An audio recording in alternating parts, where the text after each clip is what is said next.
नमस्कार, मी कादंबरी जाधव आणि स्वागत आहे तुमच्या सर्वांचं माझ्या यूट्यूब चॅनलमध्ये.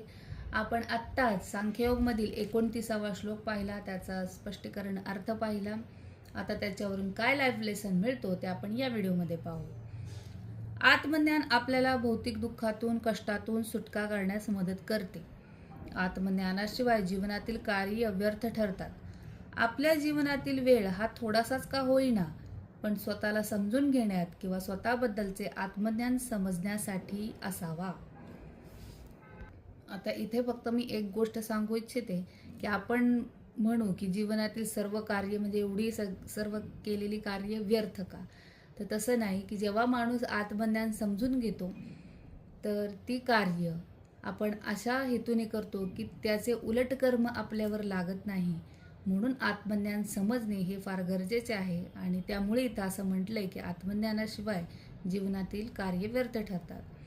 तर हेच भगवंतांना इथून हा उपदेश द्यायचा होता या श्लोकातून. तर तुम्हाला कसा वाटला नक्की कळवा. तोपर्यंत राधे राधे, धन्यवाद.